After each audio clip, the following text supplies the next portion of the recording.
6th standard first டேர்மில் தமிழில் இயல் 1ல் மொத்தம் 5 பாடங்கள் இருக்குது. என்னென்ன பாடம்னு பார்த்துடலாம்.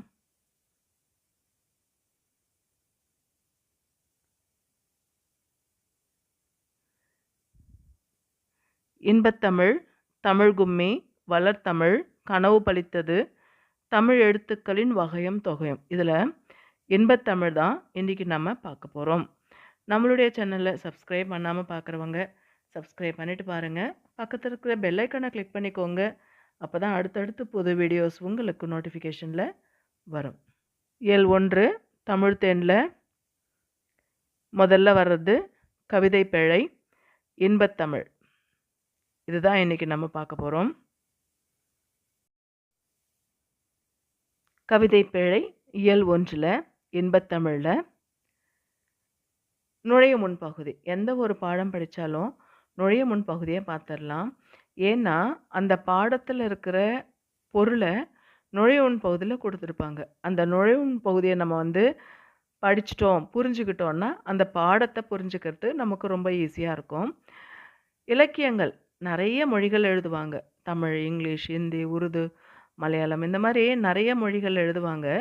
இருந்தாலும் நம்மளுடைய தாய்மொழியாகிய தமிழை இலக்கியங்கள் அதிகமாக போற்றுது. எத்தனை மொழிகள் இருந்தாலுமே தமிழுக்கு ஒரு தனி சிறப்பு உண்டு.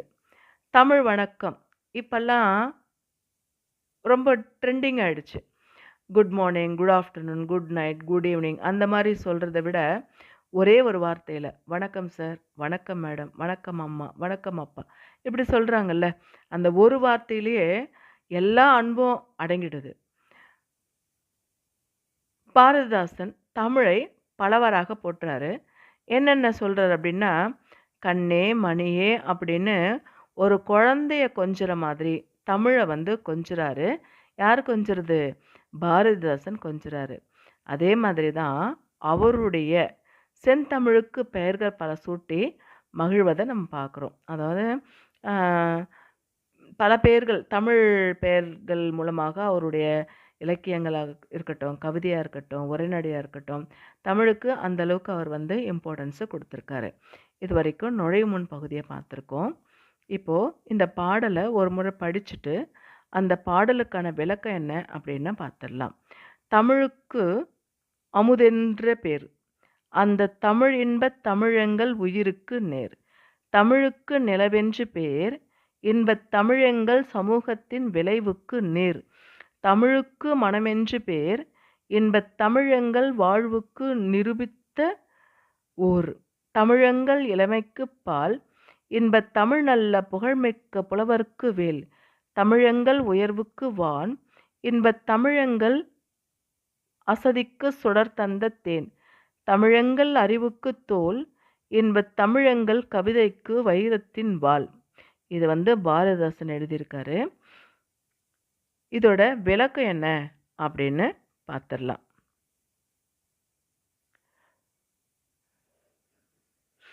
தமிழுக்கும் அமுதென்று பேர், அந்த தமிழின்பத் தமிழெங்கள் உயிருக்கு நேர்.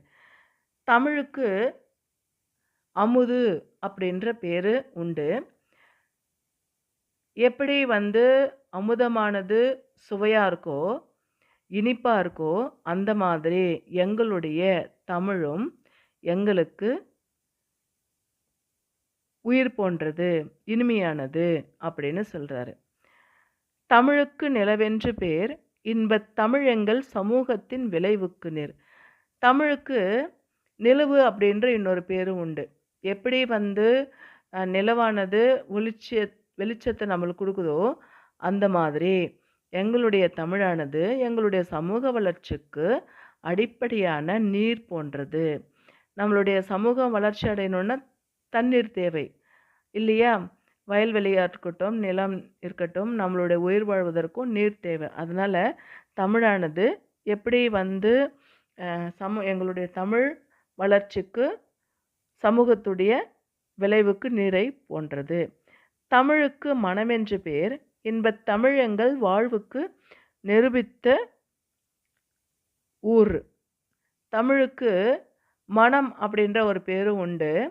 அது எங்களுடைய வாழ்க்கைக்காக உருவாக்கப்பட்ட ஊர். எங்களுடைய வாழ்க்கை சுகமாக இருக்கணும் அப்படின்றதுக்காக உருவாக்கப்பட்ட ஊர் அப்படின்னு சொல்றாரு. தமிழ் எங்கள் இளமைக்குப் பால், இன்பத் தமிழ் நல்ல புகழ்மிக்க புலவர்க்கு வேல். தமிழ் எங்களுடைய இளமைக்கு காரணமான பால் போன்றது.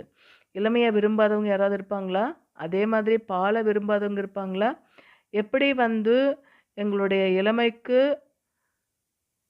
பால் போன்றதோ, அதே மாதிரி தான் நல்ல புகழ்மிக்க புலவர்களுக்கு எது வேல், கூர்மையான வேல் போன்றது அவர்களுடைய வார்த்தைகளும் அவர்களுடைய சொற்களும்.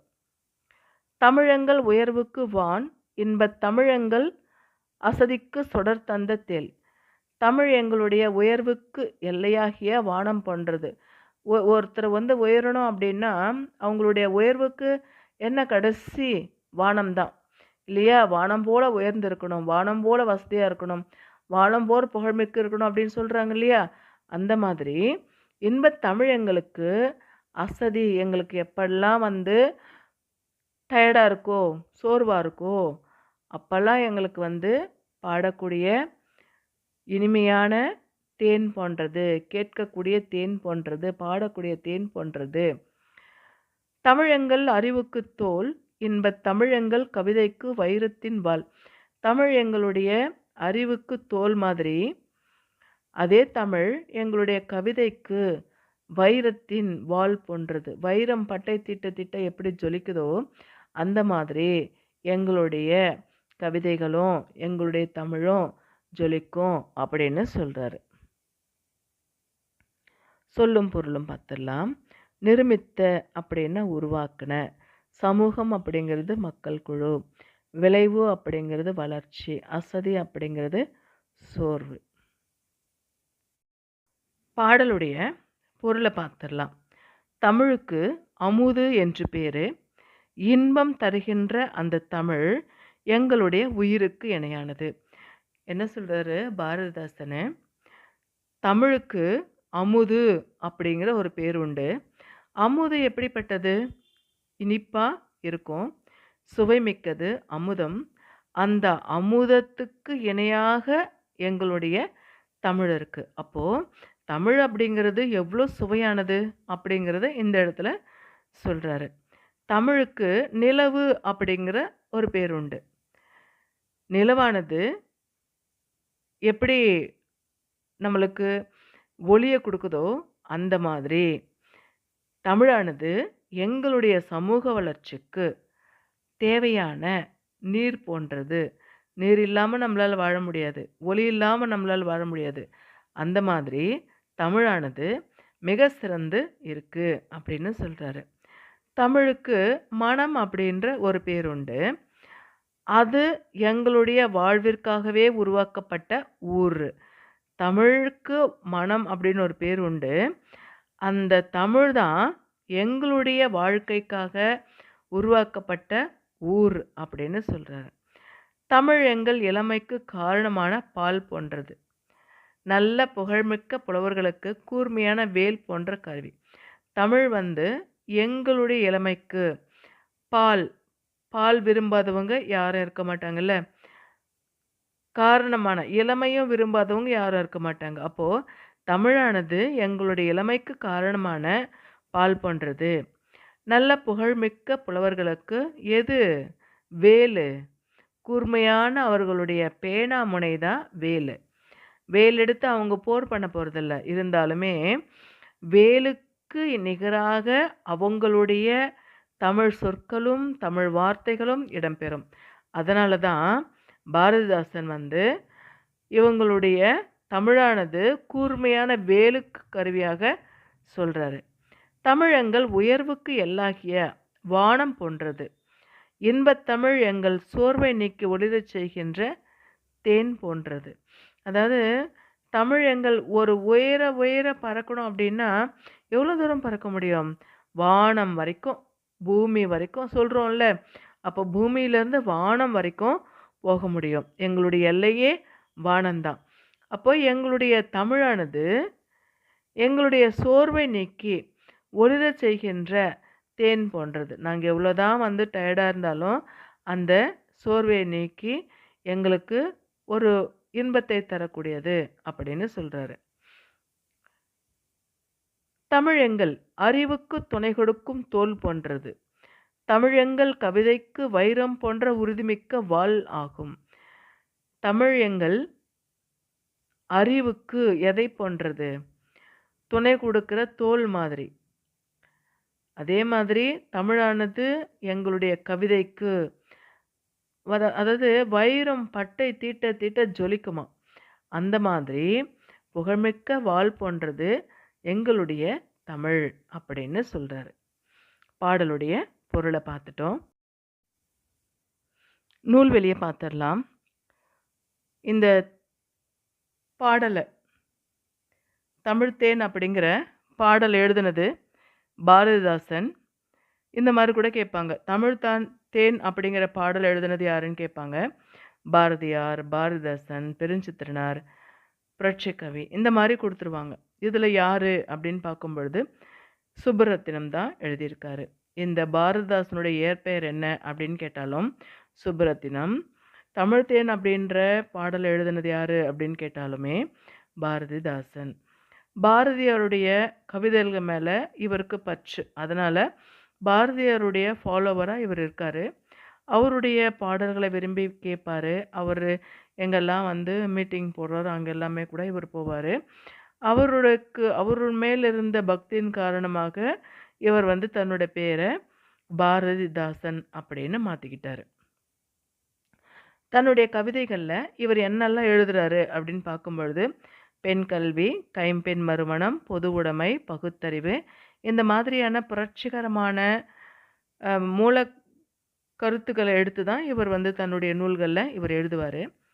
இவருக்கு என்னெல்லாம் சிறப்பு பெயர்கள் இருக்குது அப்படின்னு பார்க்கும் பொழுது புரட்சிக்கவி அப்படின்னு போற்றப்படுவார் பாரதிதாசன். அதே மாதிரி பாரதிதாசனுக்கு இன்னொரு பேர் உண்டு, பாவேந்தர். இந்த பாடல், இந்த தமிழ்த்தேன் அப்படிங்கிற பாடல் எதிலிருந்து நமக்கு எடுக்கப்பட்டது அப்படின்னு பார்க்கும் பொழுது பாரதிதாசனுடைய கவிதைகள் அப்படின்ற நூல்ல இருந்து தான் தமிழ் தலைப்பின் கீழே நமக்கு கிடைச்சிருக்கு. இது வரைக்கும் நூல்வெளியை நம்ம பார்த்துருக்கோம். ஃபர்ஸ்ட் ரோமன் சரியான விடையை தேர்ந்தெடுத்து எழுதுக. ஃபர்ஸ்ட் கொஸ்டின், ஏற்றத்தாழ்வற்ற டேஷ் அமைய வேண்டும். ஏற்றத்தாழ்வற்ற சமூகம் அமைய வேண்டும். நான் ஏழை பணக்காரன் இந்த மாதிரி இல்லாமல், உயர்ந்த ஜாதி தாழ்ந்த ஜாதி இந்த மாதிரியும் இல்லாமல், ஏற்றத்தாழ்வற்றன்னா எல்லாமே ஒன்று தான் அப்படிங்கிற ஒரு சமூகம் அமையணும். ஒன்றுக்கான பதில் சமூகம். கேள்வி 2, நாள் முழுவதும் வேலை செய்து கலைத்தவருக்கு டேஷ் ஆக இருக்க வேண்டும். என்னாக இருக்கும்? ஒரு நாள் முழுக்க வேலை பார்க்குறாங்க அப்படின்னா அவங்களுக்கு எந்த மாதிரி இருக்கும்? மகிழ்ச்சி, கோபம், வருத்தம் இது எல்லாத்தையும் விட வேலை செய்கிறவங்களுக்கு அசதியாக இருக்கும், டயர்டாக இருக்கும். கொஞ்ச நேரம் ஒரு 1 hour வேலை செஞ்சிட்டாலே டயர்டு வந்துடும். 3, நிலவு கூட்டல் என்று என்பதனை சேர்த்து எழுத கிடைக்கிற சொல் என்ன? நிலவு கூட்டல் என்று அப்படின்னும்போது இதை சேர்த்து எழுதும்போது என்ன கிடைக்கும் அப்படின்னா நிலவென்று அப்படின்னு கிடைக்கும். பி தான் கரெக்ட் ஆன்சர்.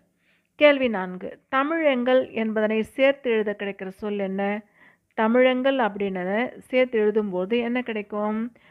தமிழெங்கள் அப்படின்னு கிடைக்கும். இழு ஏ ரெண்டும் சேர்ந்தது வரும் பொழுது ஜே அப்படின்னு வரும். இலக்கணத்தில் நீங்கள் இதை படிப்பீங்க. தமிழ் கூட்டல் எங்கள், கூட்டலுக்கு முன்னாடி இருக்கிற இழும் கூட்டலுக்கு அடுத்து இருக்கிற ஏவும் இணையும் பொழுது ஜே அப்படின்னு வரும். தமிழெங்கள். அது மற்ற எதுலேயுமே அது கிடையாது. அதனால் பி தான் கரெக்டு.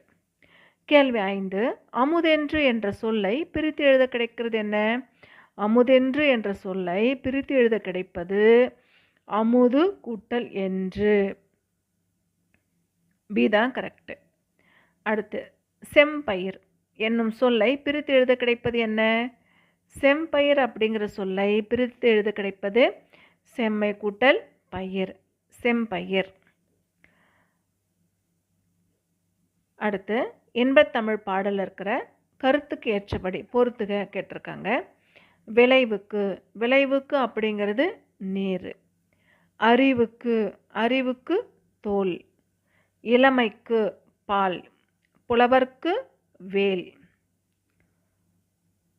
அடுத்து ஒத்த ஓசையில் முடியும் இயைபு சொற்களை எடுத்து எழுதுக.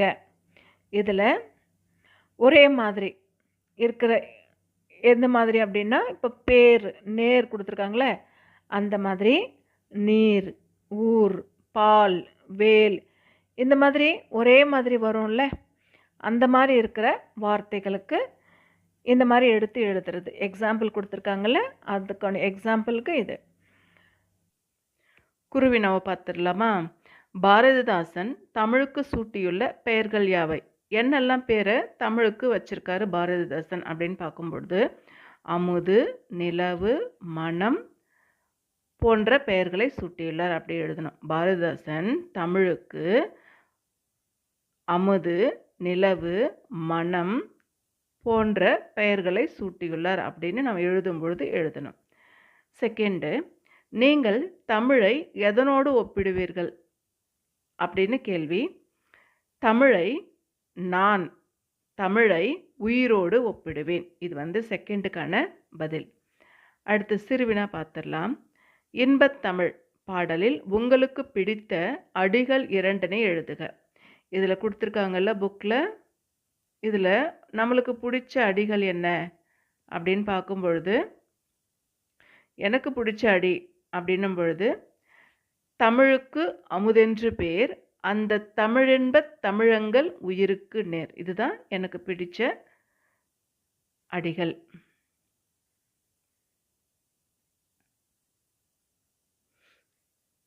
அடுத்து, சமூக வளர்ச்சிக்கும் நீருக்கும் உள்ள தொடர்பு யாது? இது நான் நோட்ஸாக கொடுத்துருக்கேன், அதை பார்த்துடலாம். கேள்வி 2, சமூக வளர்ச்சிக்கும் நீருக்கும் உள்ள தொடர்பு யாது? இது கேள்வி. இதுக்கான பதிலை பார்த்துடலாம். சமூக வளர்ச்சி என்பது நீரை பொறுத்தே அமையும். எனவேதான் வள்ளுவர் நீரின்றி அமையாத உலகு என்று கூறினார். இது ஃபர்ஸ்ட் பாயிண்ட்டு. இதே கொஸ்டினில் செகண்ட் பாயிண்ட்டு, நமது நாடு நீர்வளம் மிக்க நாடாக இருந்தால் மட்டுமே விவசாயம் செழிக்கும், மற்ற தொழில்களும் செழிக்கும். இது செகண்ட் பாயிண்ட். தேர்ட் பாயிண்ட்டு, விவசாயம் தொழில்களும் செழித்தால் சமூக வளர்ச்சி தானாக ஏற்றம் பெறும். இது தேர்ட் பாயிண்ட். இந்த தேர்ட் பாயிண்ட்டு. அடுத்து ஃபோர்த் பாயிண்ட்டு, இதுவே சமூக வளர்ச்சிக்கும் நீருக்கும் உள்ள தொடர்பு ஆகும். இது வரைக்கும் எழுதிக்கோங்க. செகண்ட் கொஸ்டின் 4 பாயிண்ட்டு கொடுத்துருக்கேன். பாயிண்ட் அவுட் பண்ணி எழுதுனா உங்களுக்கு நல்ல மார்க்ஸ் கிடைக்கும். அடுத்து சிந்தனை வினா. வேல் என்பது ஒரு ஆயுதம். தமிழ் ஏன் வேலிட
கவிதை பேழை இயல் 1 கவிதை பேழை, கும்மியடி.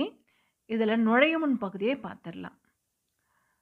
எப்போவுமே எந்த ஒரு செய்யுளாக இருக்கட்டும், உரைநடையாக இருக்கட்டும், எதுவாக இருந்தாலுமே நம்ம நுழையும் முன் பகுதியை பார்க்கணும். அதோட ஷார்ட்டாக தான் இந்த இடத்துல கொடுத்துருப்பாங்க. கூட்டமாக கும்மியடித்து பாடி ஆடுறது மகிழ்ச்சியான ஒரு அனுபவம். பொதுவாவே நம்ம கிராமப்புறங்கள்ல விசேஷ நாட்கள்லாம் கும்மி அடிச்சு விளையாடுவாங்க. குழந்தைங்கள்லேருந்து பெரியவங்க வரைக்கும். அந்த மாதிரி எல்லாருமே சேர்ந்து கும்மி அடிச்சு நம்ம மகிழ்ச்சியாக ஆடுறது ஒரு அனுபவம். அதுவுமே இந்த கும்மி அடிக்கும் பொழுது பாட்டு பாடிக்கிட்டே ஆடுவாங்க. அந்த மாரி பாட்டு பாடும்பொழுது கூட நம்மளுடைய தமிழ் மொழியை போற்றி பாடும்பொழுது நமக்கு மகிழ்ச்சி குடுக்கும். இப்போ நம்மளுக்கு 4 லாங்குவேஜ் தெரியும் அப்டின்னாலுமே, தமிழ் தெரியும், தெலுங்கு தெரியும், ஹிந்தி தெரியும், இங்கிலீஷ் தெரியும் அப்டின்னா கூட, எது ரொம்ப புடிச்ச மொழி அப்டின்னா நம்மளுடைய தாய்மொழி. அவங்கவங்க தாய்மொழி தான் விரும்பி பேசுவாங்க. அந்த மாதிரி நம்மளுடைய தாய்மொழியில நம்ம பாடுறது நமக்கு மகிழ்ச்சிய குடுக்கும். அதே மாதிரி நம்மளுடைய தமிழ் மொழிய நம்ம வாயார பேசலாம், புகழலாம். காதார கேட்கலாம். இசையோடு சேர்ந்து கூட நம்ம பாடலாம். கும்மிய கொட்டி நம்ம ஆடலாம் அப்படின்னு நுழைவுமுன் பகுதியில ஆசிரியர் சொல்லியிருக்காரு. பாடல முதல்ல படிச்சுட்டு, அதுக்கப்புறம் அதுக்கான விளக்கத்த பார்த்துரலாம். கொட்டுங்கடி கும்மி கொட்டுங்கடி, இளம் கோதையரே கும்மி கொட்டுங்கடி.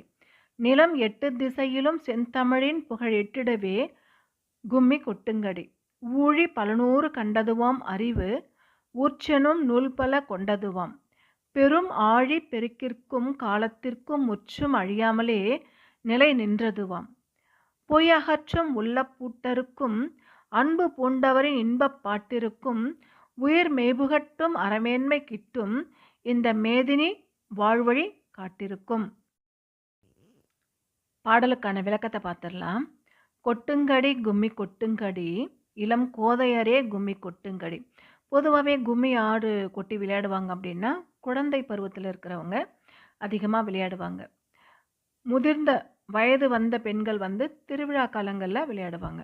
அதனால் கொட்டுங்கடி கும்மி கொட்டுங்கடி, இளம் கோதையரே இளம் பெண்களே கும்மி கொட்டுங்கடி அப்படின்னு பெருஞ்சித்திரனார் சொல்கிறாரு. நிலம் 8 திசையிலும் செந்தமிழின் புகழ் எட்டிடவே கும்மி கொட்டுங்கடி. நம்ம 8 நிலப்பகுதிகளும், அதாவது கிழக்கு, மேற்கு, வடக்கு, தெற்கு, தென்கிழக்கு, தென்மேற்கு, வடகிழக்கு, அப்படி சொல்கிறோம்ல, அந்த மாதிரி 8 திசைகளிலுமே நம்மளுடைய செந்தமிழுடைய புகழை எட்டிடவே கும்மி கொட்டுங்கடி அப்படின்னு சொல்கிறார். ஊழி பல நூறு கண்டதுவாம் அறிவு, அதாவது பல வருடங்களாக பல நூறு வருடங்களாக கண்டது அறிவு, தமிழ் அப்படிங்கிற அறிவு. ஊர்ச்சனம் நூல் பல கொண்டதுவாம். அதே மாதிரி ஊற்றன அப்படின்னா பெருக பெருக நிறைய நூல்கள் வந்து தமிழ் சமுதாயத்தில் நம்ம நிறைய நூல்கள், தமிழ் நூல்கள் இருக்கு. பெரும் ஆழி பெருக்கிற்கும் காலத்திற்கும் முற்றும் அழியாமலே நிலை நின்றதவாம். எவ்வளோ காலம் ஆனாலும், எவ்வளோ வந்து புயல் வெள்ளம் இதில் எல்லாத்துலேயுமே வந்து கடந்து வந்தாலுமே இன்று அளவு கூட நிறைய நூல்கள் வந்து நம்மக்கிட்ட அழியாமல் இருக்கு. பொய் அகற்றும் உள்ள பூட்டருக்கும் அன்பு பூண்டவரின் இன்பப் பாட்டிருக்கும். அதாவது நம்ம தமிழால் பொய் அகற்றும், பொய் பேசுறத அகற்றும், நம்மளுடைய உள்ள பூட்டருக்கும், நம்ம வந்து பொய் பேசி நம்ம வந்து பொய் பேசுகிறோம் அப்படிங்கிறத நிரூபிக்கும். அன்பு பூண்டவருடைய இன்பப் பாட்டிருக்கும், நம்ம யார்கிட்ட அன்பு அதிகமாக வச்சுருக்கோமோ அவங்களோட நட்போட இருக்கும். உயிர் மெய்ப்புகட்டும், உயிர் வந்து உண்மையை வந்து சொல்லக்கூடியது. அறமேன்மை கிட்டும் இந்த மேதினி வாழ்வழி காட்டிருக்கும். அறம், நல்ல விஷயங்கள், பொய் சொல்லாமல் உண்மை சொல்லும் பொழுது நிறைய விஷயங்கள் நம்மளை தேடி வரும். அதே மாதிரி மேதினி அப்படின்னா இந்த உலகம் நமக்கு வாழ நல் வழி காட்டும் அப்படின்னு பெருஞ்சித்திரனார் சொல்கிறாரு. சொல்லும் பொருளும் பார்த்துடலாம். ஆழிப்பெருக்கு அப்படின்னா கடல் கோளால் அழிக்கப்பட்டிருந்தாலுமே தமிழ் வந்து இன்றைய காலகட்டத்தில் கூட சிறப்பு பெற்றது அப்படின்னு சொல்கிறாரு. மேதினி அப்படின்னா உலகம் அர்த்தம். ஊழி அப்படிங்கிறது நீண்டதொரு காலப்பகுதி, பல வருடங்களாக சொல்கிறோம்ல, அந்த மாதிரி. உள்ளப்பூட்டு, உள்ளத்துடைய அறியாமையை நீக்குகின்ற மொழி தான் நம்மளுடைய தமிழ் மொழி அப்படின்னு சொல்கிறது. பாடலுடைய பொருளை பார்த்துடலாம். இளம் பெண்களே தமிழுடைய புகழ் 8 திசைகளிலுமே பரவிடும் வகையில் கைகளை கொட்டி நம்ம கும்மி அடிப்போம். அதாவது பெண்கள் பெண்கள் தான் அதிகமாக கும்மி அடிப்பாங்க. அதனால் பெண்கள் கிட்ட சொல்கிறாரு, இளமையான பெண்களே, நம்மளுடைய தமிழ் எல்லா திசைகளும் பரவும்படி நம்ம வந்து கும்மி கொட்டி மகிழ்ச்சியை நம்ம வெளிப்படுத்தலாம். அதே மாதிரி பல 100 ஆண்டுகளை கண்டது நம்மளுடைய தமிழ்மொழி. காலங்காலமாக நம்மளுடைய தமிழ்மொழி இருந்துட்டு தான் வருது. அதோடைய சிறப்பை நம்ம வந்து நூல்கள் மூலமாகவும் வாய்மொழி மூலமாகவும் நம்ம வந்து சொல்லிக்கிட்டு தான் இருக்கோம். அந்த மாதிரி நீங்களும் பாடல் மூலமாக நம்மளுடைய தமிழுடைய சிறப்பை சொல்லுங்க அப்படின்னு சொல்கிறாரு. பெரும் கடல் சீற்றங்கள் காலமாற்றங்கள் ஆகிய எல்லாவற்றிலும் கழியாமல் நிலைத்திருக்கிறது நம்மளுடைய மொழி. எவ்வளோ காற்று புயல் அடித்தா கூட அது எல்லாத்தையுமே தாங்கி இன்றைய காலகட்டத்தில் கூட நிலைச்சிருக்கிறது நம்மளுடைய தமிழ் மொழி. தமிழ் பொய்யை அகற்றும், பொய் பேசுகிறத நீக்கும் தமிழ். அது மனத்தினுடைய அறியாமை நீக்கும். மனத்தில் அறியாமை அப்படிங்கிற இருள் இருந்தால் கூட அதை வந்து நீக்கிடும். அன்பை வந்து பலர்கிட்ட இருந்து நமக்கு பல பாடல்கள் மொழியாக கொடுக்கறது தான் தமிழ். உயிர் போன்ற உண்மையை ஊட்டும் மொழி. அதாவது உண்மையை வந்து சொல்கிறது, பொய்யை அகற்றிட்டு உண்மை மட்டுமே சொல்லக்கூடியது, உண்மை மட்டுமே பேச வைக்கக்கூடியது நம்மளுடைய தமிழ். உயர்ந்த அறத்தை தருகின்ற மொழி தான் நம்மளுடைய தமிழ் மொழி. இந்த உலகம் சிறந்து வாழ்வதற்கான பல வழிகளை காட்டக்கூடிய மொழி நம்மளுடைய தமிழ் மொழி அப்படின்னு பெருஞ்சித்திரனார் தமிழை உயர்ந்து கூறுகிறார். நூல் வெளியீடு பார்த்துடலாம். இந்த கும்மியடி பாடல் எழுதினது பெருஞ்சித்திரனார். இவருடைய இயற்பெயர் எல்லாருக்குமே வந்து பிறக்கும்பொழுது ஒரு பேர் வைப்பாங்கல்ல, அந்த மாதிரி இவருடைய இயற்பெயர் என்ன அப்படின்னா மாணிக்கம். இவர் கவிதை எழுதினதுக்கு அப்புறமா தன்னுடைய பேரை என்னவா மாற்றிக்கிட்டாரு, பெருஞ்சித்திரனார் அப்படின்னு மாற்றிக்கிட்டாரு. இவர் வந்து வேற என்னெல்லாம் இவரை வந்து அழைப்பாங்க மக்கள் அப்படின்னும் பொழுது பாவலரேறு அப்படிங்கிற சிறப்பு பெயரால் அழைக்கப்பட்டார். அப்போது பாவலரேறு அப்படின்னாலும் பெருஞ்சித்திரனார் அப்படின்னாலும் ரெண்டுமே ஒன்று தான். என்னென்ன நூல்கள் இவர் எழுதியிருக்காரு அப்படின்னு பார்க்கும் பொழுது கனிச்சாறு, கொய்யாக்கனி, பாவியக்கொத்து, நூறாசிரியம் இந்த மாதிரி நூல்களை இவர் எழுதியிருக்காரு. இதழ்கள் மேகசின்ஸ் இருக்குல்ல, எந்த மாதிரியான இதழ்கள் இவர் வெளியிட்டிருக்காருன்னு பார்க்கும் பொழுது தேன்மொழி, தமிழ்ச்சிட்டு, தமிழ்நிலம் இந்த மாதிரியான இதழ்களை வெளியிட்டிருக்காரு. தனித்தமிழையும் தமிழ் உணர்வையும் பரப்பிய பாவலர் இந்த பெருஞ்சித்திரனார். நம்ம படிக்கிறோம்ல இந்த தமிழ் கும்மி, இந்த பாடல் எந்த நூல்ல இருந்து நமக்கு கொடுத்துருக்காங்க அப்படின்னு பார்க்கும் பொழுது கனிச்சாறு அப்படிங்கிற நூல்ல இருந்து தான் இந்த தமிழ் கும்மி அப்படிங்கிற பாடல் நமக்கு கொடுத்துருக்காங்க. இந்த கனிச்சாறு அப்படின்ற நூல் வந்து 8 தொகுதிகளாக வெளிவந்திருக்கு. வேல்யூம்ஸ் இருக்குல்ல, அந்த மாதிரி 8 வேல்யூகளாக வெளிவந்திருக்கு. இது தமிழுணர்வு நிறைந்த பாடல்களை உடையது இந்த கனிச்சாறு. இதிலிருந்து எந்த மாதிரியான கொஸ்டின்ஸ் கேட்பாங்க அப்படின்னா, தமிழ் கும்மி அப்படிங்கிற பாடலை எழுதினது யாரு அப்படின்னு கேட்பாங்க. யார் எழுதினது? பெருஞ்சித்திரனார் எழுதியிருக்காரு. இந்த பெருஞ்சித்திரனாருடைய இயற்பெயர் என்ன அப்படின்னும் பொழுது மாணிக்கம். இந்த பெருஞ்சித்திரனார் எம்மாதிரி சிறப்பு பெயரால் எந்த மாதிரி அழைக்கப்பட்டார் அப்படின்னும் பொழுது பாவலரேறு அப்படிங்கிற சிறப்பு பெயரால் அழைக்கப்பட்டார். இவர் என்னெல்லாம் நூல்கள் எழுதியிருக்காரு? பெருஞ்சித்திரனார் எழுதிய நூல்கள் யாவை அப்படின்னும் பொழுது கனிச்சாறு, கொய்யாக்கனி, பாவியக்கொத்து, நூறாசிரியம் இந்த மாதிரி நூல்களை அவர் எழுதியிருக்காரு. எந்த மாதிரியான இதழ்கள் இவர் நடத்திய இதழ்கள் என்ன அப்படின்னும் பொழுது தேன்மொழி, தமிழ்ச்சிட்டு, தமிழ்நிலம் இந்த மாதிரியான நூல்கள் இவர் நடத்தியிருக்காரு. இந்த தமிழ் கும்மி அப்படிங்கிற பாடல் எந்த நூலில் இருந்து எடுக்கப்பட்டது அப்படின்னா கனிச்சாறு அப்படிங்கிற நூலில் இருந்து எடுக்கப்பட்டது.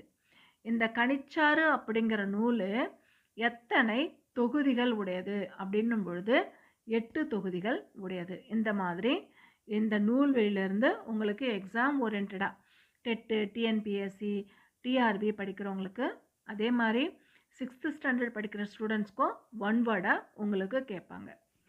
சரியான விடையை தேர்ந்தெடுத்து எழுதுக. இதில் ஃபஸ்ட் கொஸ்டின், தாய்மொழியின் படித்தால் டேஷ் அடையலாம். தாய்மொழியில் படித்தால் மேன்மை அடையலாம். 1க்கான பதில் ஆப்ஷன் பி மேன்மை.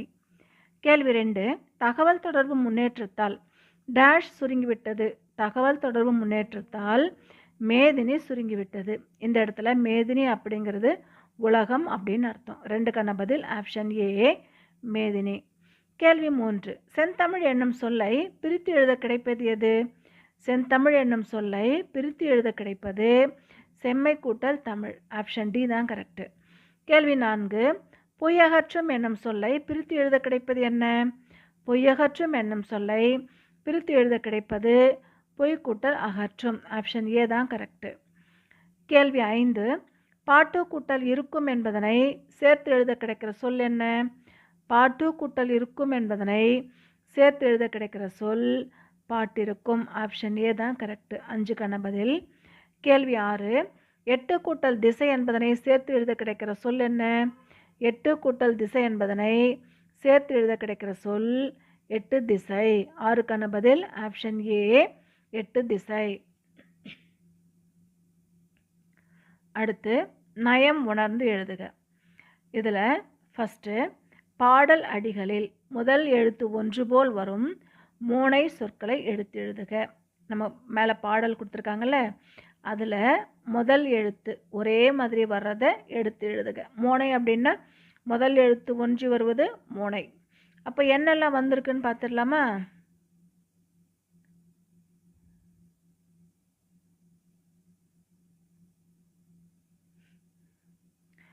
இந்த இடத்துல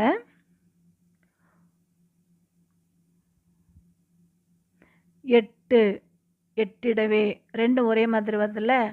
முதல் எழுத்து ஏ, அதுக்கப்புறமா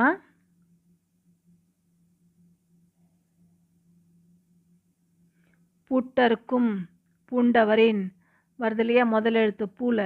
இது இந்த மாதிரி முதல் எழுத்து ஒரே மாதிரி வந்தால் அது வந்து மோனை, முதல் மோனை அப்படி ஞாபகம் வச்சுக்கோங்க.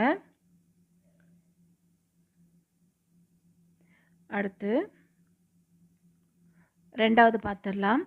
பாடல் அடிகளில் இரண்டாம் எழுத்து ஒன்றுவது போல் வருவது எதுகை? முதல்ல வர்றது மோனை, ரெண்டாவது எழுத்து ஒரே மாதிரி வர்றது எதுகை? என்னெல்லாம் இருக்குன்னு பார்த்துடலாமா?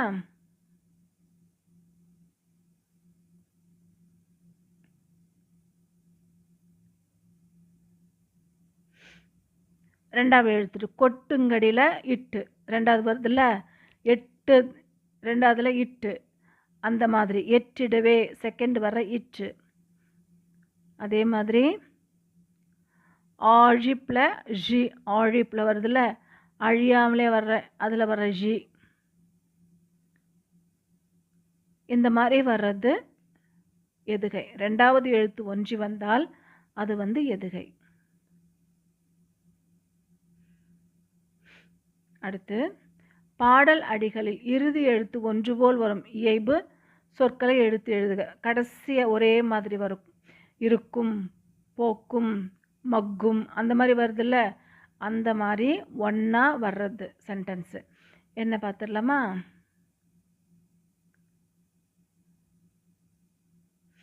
இந்த பாடலில்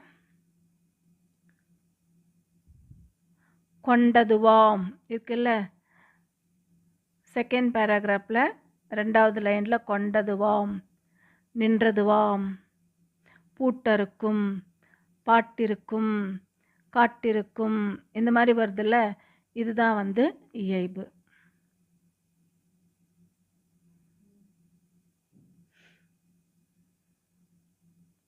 இப்போ நயம் உணர்ந்து எழுதுகளை 3 கொடுத்துருக்காங்க. மோனை, எதுகை, இயைபு, இது எல்லாமே முடிச்சிட்டோம். வினாவிடைகளில் குருவினா முதல்ல பார்த்துடலாம். தமிழ் மொழியின் செயல்களாக கவிஞர் கூறுவன யாவை? தமிழ் மொழியின் செயல்களாக கவிஞர் என்னெல்லாம் சொல்கிறாரு அப்படின்னு பார்த்துடலாம்.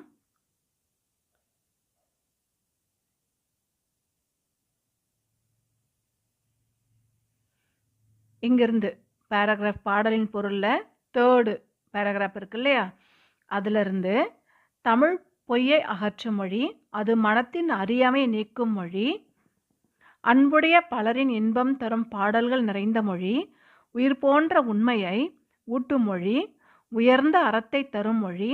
இந்த உலகம் சிறந்து வாழ்வதற்கான வழிகளையும் காட்டும் மொழி தமிழ்மொழி. இதுவரைக்கும் கேள்வி 1க்கான பதில் குருவினால.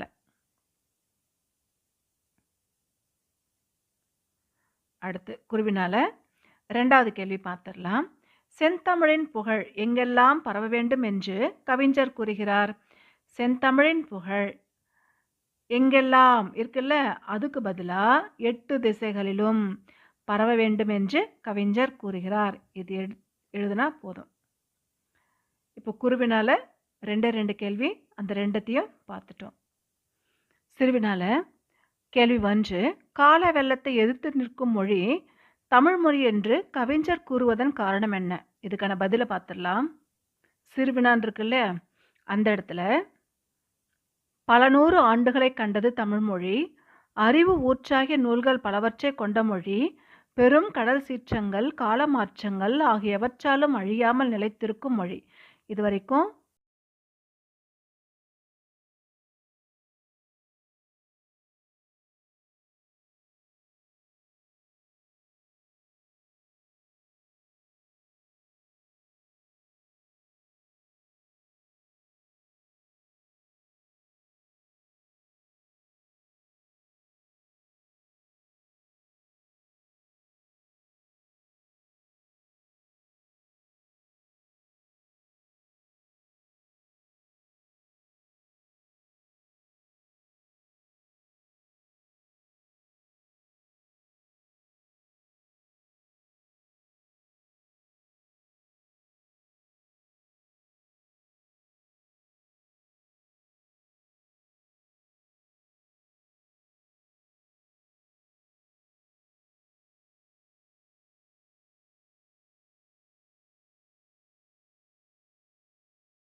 சிக்ஸ்த்து ஸ்டாண்டர்டில் ஃபஸ்ட்டு டேர்மில் இயல் 1ல் வளர்தமிழ், இந்த உரைநடை உலகம், இந்த பாடம் தான் இன்றைக்கி நம்ம பார்க்க போகிறோம்.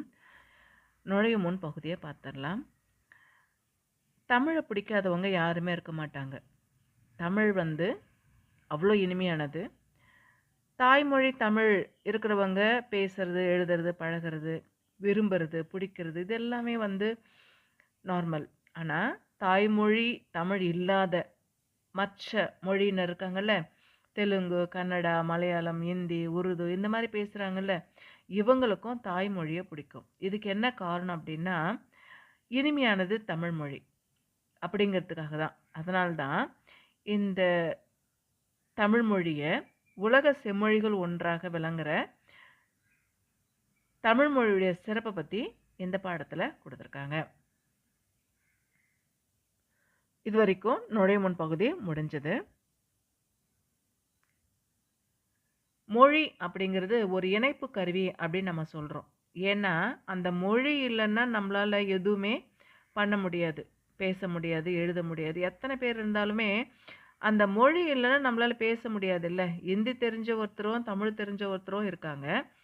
ஹிந்தி தெரிஞ்சவங்களுக்கு தமிழ் தெரியாது, தமிழ் தெரிஞ்சவங்களுக்கு ஹிந்தி தெரியாது. அப்படின்ற கட்டத்தில் அவங்க என்ன பேசுவாங்க? அவங்களால பேச முடியாது இல்லையா? மொழி தெரிஞ்சால் தானே பரிமாற்றம் இருக்கும், அவங்களுடைய ஃபீலிங்ஸை ஷேர் பண்ணிக்க முடியும். மொழி தெரியலன்னா ஒன்றுமே பண்ண முடியாது. அதனால தான் மொழி அப்படிங்கிறது மிக சிறந்த கருவி, இணைப்பு கருவி அப்படின்னு சொல்கிறோம். மற்றவங்க என்ன நினைக்கிறாங்க அதை நம்ம தெரிஞ்சுக்கலாம், அவங்களுடைய கஷ்டங்களை புரிஞ்சுக்கலாம். உலகத்தில் 6000க்கும் மேற்பட்ட மொழிகள் இருக்குது. இந்த மொழிகள் எவ்வளோ இருந்தாலுமே அதில் ஒரு சில மொழிகள் மட்டும்தான் எழுதவும் படிக்கவும் முடியும். எழுத படிக்க முடிஞ்சால் கூட இனிமை அப்படின்னு ஒன்று இருக்குல்ல, அந்த இனிமை அப்படின்ற வார்த்தைக்கு தமிழ் தான். தமிழ் இனிமையானது. உலக மொழிகளில் பல மொழிகள், 6000க்கும் மேற்பட்ட மொழிகள் இருக்குன்னு நம்ம பார்த்தோம்ல. இந்த உலக மொழிகள் பல இருந்தால் கூட இதில் இலக்கணமாகவும் இலக்கியமாகவும் இருக்கிற மொழிகள் ஒரு சிலது தான். அதனால தான் நம்ம தமிழை வந்து செம்மையான மொழி அப்படின்னு எதில் ஏற்றுருக்காங்க? செம்மொழி வரலாற்றில் இடம்பெற்றிருக்கு. அதனால தான் தமிழுக்கு சிறப்பு செம்மொழி அப்படிங்கிற அடையாளம் உண்டு. தமிழ் இலக்கியங்களில் இனிமையானது அப்படின்னு தெரியும். என்னெல்லாம் இனிமை அப்படின்னு பார்க்கும்பொழுது அதோட ஓசை இனிமையானது, சொல் இனிமையானது, பொருள் இனிமையானது. அதனால தான் நிறைய மொழிகள் கற்ற கவிஞர்கள், பாரதியார் வந்து தமிழ் மட்டும் படிக்கல, எல்லா மொழிகள் படிச்சிருக்காரு, நிறைய மொழிகள் கற்று வச்சிட்ருக்காரு. இருந்தாலுமே அந்த பாரதியார் என்ன சொல்கிறாருன்னா, யாமறிந்த மொழிகளிலே தமிழ் மொழி போல் இனிதாவது எங்கும் காணும். எனக்கு நிறைய மொழிகள் தெரியும், இருந்தாலுமே தமிழ் மொழி மாதிரி இனிமையானது நான் எங்கேயும் பார்க்கல அப்படின்னு சொல்கிறாரு. தமிழ் மொழியுடைய சிறப்பை பற்றி யார் சொல்கிறது? பாரதியார் சொல்கிறாரு. மூத்த மொழி. எஞ்சு பிறந்தவள் எஞ்சு உணராத இயல்பினாம் எங்கள் தாய் அப்படின்னு பாரதியார் கூறிய கருத்து தமிழ் தாய்க்கும் பொருந்தும். ஏன்னா இந்த தமிழ் மொழியானது என்று பிறந்ததுன்னு தெரியாது, பல்லாயிரம் வருஷங்களாக இருக்கு. மூத்த மொழி தமிழ் அப்படின்னு சொல்கிறோம். இந்த மொழி வந்து எங்கிருந்து வந்தது அப்படின்றது இல்லை, இருந்தாலும் எல்லாருமே பேசக்கூடியது, இனிமையை உணரக்கூடியது மொழி நம்மளுடைய தமிழ் மொழி. சாலைகள் இப்போ பஸ்ஸு, லாரி, கார் இதெல்லாம் ரோட்டில் போகுது அப்படின்னா அதுக்கு என்ன வேணும்? முக்கியமாக ரோடு இருக்கணும். அந்த ரோடு இருந்தால் தான் அந்த பஸ் எல்லாமே போக முடியும். அந்த மாதிரி நம்மளுடைய இலக்கியங்கள் வர்றதுக்கு அதுக்கப்புறமா இலக்கண விதிகள் வந்திருக்கணும். அதாவது எப்படி வந்து ரோடு வந்ததுக்கப்புறமா ட்ராவல்ஸ் எல்லாமே போகுதோ அந்த மாதிரி இலக்கியங்கள் வந்ததுக்கப்புறமா இலக்கணம் வந்திருக்கணும். தொல்காப்பியம் தமிழில் நமக்கு கிடைச்ச மிக பழமையான இலக்கணம். அப்படின்னா அதுக்கு முன்னாடியே தமிழில் இலக்கிய நூல்கள் இருந்திருக்கணும். அப்படி இருந்திருந்தால் தான் இலக்கணம் வரும். தொல்காப்பியமே பழமையான இலக்கண நூல் அப்படின்னா அதுக்கு முன்னாடி நிறைய இலக்கியங்கள், அதாவது புத்தகங்கள், கதை புத்தகங்கள், கவிதை புத்தகங்கள் இதெல்லாமே வரணும். அதுக்கப்புறம்தான் அந்த கிராமட்டிக்கலாக நம்ம எப்படியெல்லாம் பேசணும் அதை பற்றின இலக்கண நூல்கள் வந்திருக்கும். அப்போது தொல்காப்பியமே பழமையான இலக்கண நூல் அப்படின்னும் பொழுது அதுக்கு முன்னாடி எல்லாமே வந்திருக்கணும் இல்லையா? அதனால தான் தமிழ் வந்து மிகவும் தொன்மையான மொழி அப்படிங்கிறத இதுலேருந்து நம்ம தெரிஞ்சுக்கலாம். எளிய மொழி. தொன்மையான மொழி மட்டும் தமிழ் கிடையாது, பேசவும் எழுதவும் சிறந்த மொழி நம்மளுடைய தமிழ் மொழி. எப்படி உயிரெழுத்து மெய்யெழுத்து இணையறதுனால உயிர்மை எழுத்து வருதோ அந்த மாதிரி ஒவ்வொரு எழுத்தையும், உயிரெழுத்து மெய்யெழுத்து போன்ற ஒவ்வொரு எழுத்துக்களையும் கூட்டி நம்ம படித்தாலே நமக்கு அதுக்கான அர்த்தம் புரிஞ்சிடும். எப்படி அப்படின்னா சின்ன குழந்தைங்களெல்லாம் ஸ்டார்டிங்லலாம் படிக்கிறதுக்கு நம்ம சொல்லி கொடுப்போம்ல, இந்த மாதிரி வேர்ட்ஸாக படிக்க மாட்டாங்க, எக்ஸ்ப்ளனேஷன் மெத்தடில் அவங்க படிக்க மாட்டாங்க. குழந்தைங்க எப்படி படிப்பாங்க? ஒவ்வொரு லெட்டருமே கூட்டி கூட்டி கூட்டி படிப்பாங்க. அப்போ இங்கே எக்ஸாம்பிள் கொடுத்துருக்காங்க பாருங்கள். அமுது இருக்கு இல்லையா? ஆ கூட்டல் மு கூட்டல் து இருக்கு இல்லையா? இது எப்படி படிக்கிறது? ஆ மு து, அமுது அப்படின்னு படித்தாலே நம்ம வந்து சொல்லிடுவாங்க பசங்க. அந்த மாதிரி தாய்மொழியை எழுதும் முறையும் ரொம்ப ரொம்ப ஈஸி தான். இதுக்கேற்ற மாதிரி தமிழ் எழுத்துக்கள் பெரும்பாலுமே வலஞ்சுழி எழுத்துக்களாக இருக்குது. வலஞ்சுழி எழுத்துக்கள் என்ன? இது வந்து உங்களுக்கு டெட்டு, டிஎன்பிஎஸ்சி இந்த மாதிரி கேட்பாங்க. வலஞ்சுழி எழுத்துக்கள் அப்படிங்கிறது ஆ, ஏ, ஓ, நா, ஞா. இது வந்து வலஞ்சுழி. இடஞ்சுழி எழுத்துக்கள் அப்படிங்கிறது டா, யா, ழா. இது வந்து இடஞ்சுழி எழுத்துக்கள். தெரிந்து கொள்வோம் பகுதி, இது எப்பவுமே இம்பார்ட்டண்ட். இந்த தெரிந்து கொள்வோம் பகுதி காம்படிஷன் எக்ஸாமுக்கு படிக்கிறவங்க இதை வந்து நல்லா படிச்சுக்கணும். எப்படின்னா சொல்லு வார்த்தைகள் கொடுத்துருவாங்க. முதல்ல ஆள படிக்கிற இலக்கியம் என்ன அப்படின்னா தொல்காப்பியம். ஏன்னா பழமையான இலக்கியம் சொல்கிறோம்ல. மேற்கோள், தொல்காப்பியத்தில் என்னெல்லாம் மேற்கோளாக கொடுத்துருக்காங்க அப்படின்றத கொடுத்துருக்காங்க. தமிழில் தொல்காப்பியம், அதோட எக்ஸாம்பிள் என்ன குடுத்துருக்காங்க அப்படின்னு பார்க்கும்பொழுது, தமிழின் கிளவியும் அகுனோரற்றே தொல்காப்பியம் சொல்லுது. 386 அத்தியாயத்துல சொல்லுது. தமிழ்நாடு. சிலப்பதிகாரம், வஞ்சிக்காண்டம் தமிழ்நாட்டுல இருக்கு.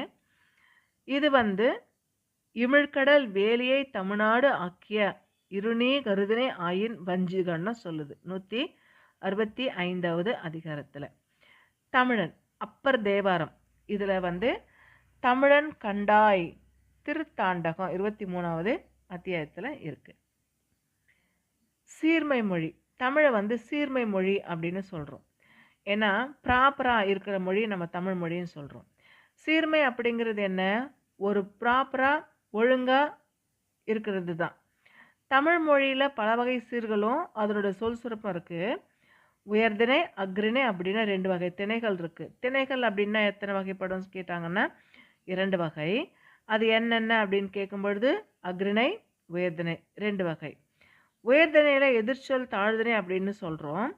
ஆனா தாழ்திணை அப்படின்னு சொல்லாம அக்ரிணை அப்படின்னு சொல்றோம். அதே மாதிரி பாவக்காய் கசப்பு தன்மை இருக்கும் இல்லையா, அதனை கசப்பு காய் அப்படின்னு சொல்லாம இனிப்பு அல்லாத காய், பாகற்காய்.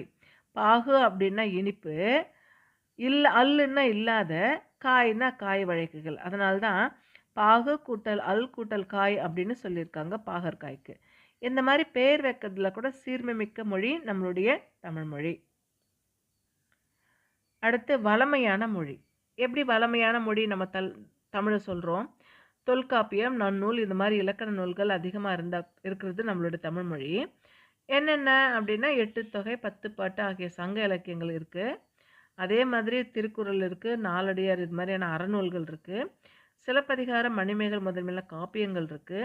இந்த மாதிரி இலக்கண இலக்கிய வளம் நிறைந்த நம்மளுடைய தமிழ் மொழி என்னெல்லாம் இருக்கு? தொல்காப்பியம், நன்னூல் இது வந்து இலக்கண நூல். இந்த மாதிரி எல்லாம் கூட கேட்பாங்க. தொல்காப்பியம், நன்னூல் எத்தகைய நூல்கள் அப்படின்னா இலக்கண நூல்கள். 8 தொகை 10 பாட்டு அப்படிங்கிறது சங்க இலக்கியங்கள் கொண்டது நூல்கள். திருக்குறள், நாலடியார் அப்படிங்கிறது அறநூல்கள். சிலப்பதிகாரம், மணிமேகலை அப்படிங்கிறது காப்பியங்கள். இந்த மாதிரி கூட இந்த நூலு எந்த வகையை சேர்ந்தது அப்படின்னு கேட்பாங்க. தமிழ் மொழி சொல்வளம் மிக்கது. ஒரு பொருளுடைய பல நிலைகளுக்கு வெவ்வேறு பெயர் சூட்டுறது தமிழ் மொழிய சிறப்பு. எக்ஸாம்பிள் சொல்லணும்னா, பூவுடைய 7 நிலைகளுக்கும் தோன்றது முதல் உதிர்வது வரைக்கும் தனித்தனி பெயர்கள் இருக்கு தமிழ்ல. அந்த என்னென்ன பெயர்கள் அப்படிங்கிறது இந்த இடத்துல கொடுத்துருக்காங்க பாருங்க.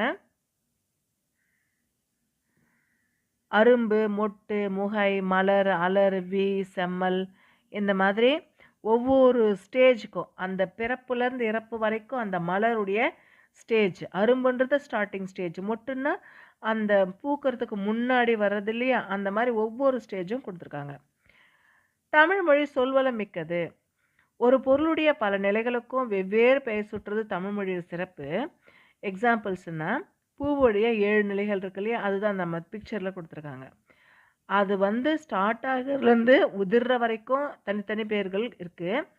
ஒரு எழுத்தோ ஒரு சொல்லோ ஒரு பொருள் தர்றது உண்டு. ஓர் எழுத்து ஒரு சொல் அப்படின்னு நம்ம சொல்கிறோம்ல, அந்த மாதிரி ஒரு சொல் பல பொருளை குறித்து வரதும் உண்டு.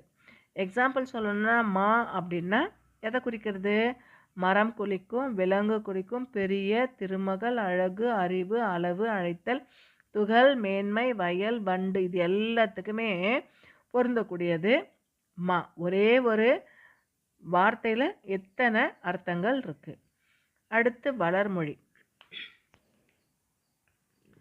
தமிழுக்கு முத்தமிழ் அப்படின்ற ஒரு சிறப்பு உண்டு. என்ன முத்தமிழ் அப்படிங்கிறது? இயல், இசை, நாடகம். இயல் தமிழ், இசைத்தமிழ், நாடகத்தமிழ் அப்படிங்கிற முத்தமிழ் அப்படிங்கிற சிறப்பு பெயர் உண்டு. தமிழில் காலந்தோறும் பல வகையான இலக்கிய வடிவங்கள் புதுசாக வந்துட்டுருக்கு. அது என்னென்னா செய்யுள், கவிதை, புதுக்கவிதை, துளிப்பா இது எல்லாமே. கட்டுரை, புதினம், சிறுகதை போன்றவை இது எல்லாமே ஒரே நடை நூல்களில் வந்துடும். இப்போ அறிவியல் தமிழ், கணினி தமிழ் போன்ற நூல்கள்லாம் வளர்ந்துட்டே இருக்குது. இந்த தெரிந்து கொள்வோம் பகுதி எப்போவுமே ரொம்ப ரொம்ப இம்பார்ட்டண்ட்டு. அதை பார்த்துடணும். தாவர இலைப்பெயர்கள் என்னென்ன? ஆல், அரசு, மா, பலா, வாழை இது எல்லாமே இலை வகையை சேர்ந்தது. அகத்தி, பசலை, முருங்கை இது எல்லாமே கீரை வகையை சேர்ந்தது. அகத்திக்கீரை, பசலைக்கீரை, முருங்கைக்கீரை சொல்லுவோம்ல. அருகு, கோரை, அருகம்புல்லு, கோரை புல்லு இதெல்லாம் புல் வகையை சேர்ந்தது. நெல்லு, வரகு இது வந்து தாள் வகையை சேர்ந்தது. மல்லி தழை வகையை சேர்ந்தது. சப்பாத்தி, கள்ளி, தாழை இதெல்லாம் மடல் வகையை சேர்ந்தது. கரும்பு, நாணல் இது வந்து தோகை வகையை சேர்ந்தது. கரும்பு தோகை அப்படின்னு சொல்லுவோம். கரும்பு இலை சொல்ல மாட்டோம். கரும்பு தோகைன்னு தான் சொல்லுவோம். பனை, தென்னை இது எல்லாம் ஓலை வகையை சேர்ந்தது. பனை ஓலை, தென்னை ஓலை அப்படின்னு சொல்லுவோம். கமுகு பாக்கு மரத்துது. அதை கூந்தல் அப்படின்னு சொல்லுவோம்.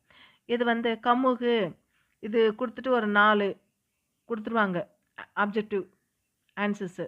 தழை, மடல், தோகை, கூந்தல் அப்படின்னு கொடுத்துருவாங்க. அப்போது கழுகுக்கு கூந்தல் அப்படின்னு அர்த்தம். இந்த மாதிரி நம்ம எழுதணும். இதை படித்தாதான் எழுத முடியும்.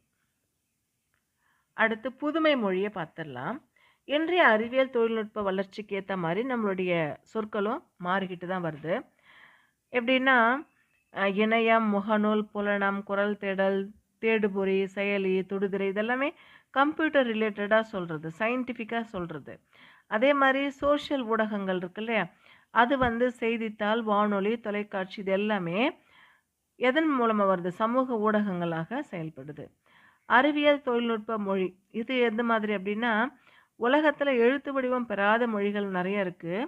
இந்த நிலையில் தமிழ் வரிவடை எழுத்துக்கள் அறிவியல் தொழில்நுட்ப நேரத்தில் கூட பயன்படுத்த உதவுது. மொழியை கணினியில் பயன்படுத்தணும் அப்படின்னு சொன்னால் அது எண்களுடைய அடிப்படையில் வடிவமைக்கணும். இப்போது கீபோர்டில் இங்கிலீஷில் எழுத்துக்கள் இருக்கும். அதை வந்து நம்ம தட்டினோன்னா இங்கிலீஷ் லெட்டர்ஸ் வரும். அந்த மாதிரி செட்டிங் வந்து தமிழில் பண்ணியிருந்தால் நம்மளால் தமிழில் கூட டைப் பண்ண முடியும். இருந்தாலுமே கணினி அவை கணினி மொழிக்கு ஏற்றமான நுட்பமாக வடிவத்தை பெற்றிருக்கு. தமிழ் எழுத்துக்கள் ஒரு முறை டெட் எக்ஸாமில் கேட்டாங்க.